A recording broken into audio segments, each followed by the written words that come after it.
এটা মূলত একটা ঘটনা, এবং এই ঘটনার দ্বারা আপনারা বুঝতে পারবেন যে সাহাবীরা হযরত মুহাম্মদ সাল্লাল্লাহু আলাইহি ওয়াসাল্লামকে কতটুকু ভালোবাসতেন, কতটুকু বিশ্বাস করতেন। এই ঘটনার দ্বারাই বুঝতে পারবেন। তো চলুন শুরু করা যাক।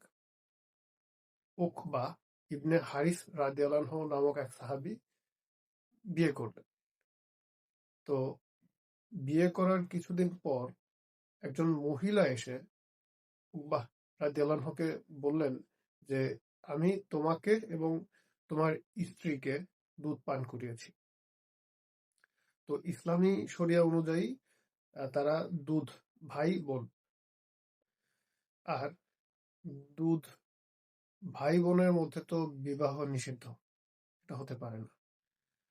তো তখন উকবাহ রাদিয়াল্লাহু আনহু তার ওয়াইফের পিতা মাতাকে জিজ্ঞেস করলেন যে এরকম কোনো ঘটনা তাদের জানা আছে কিনা।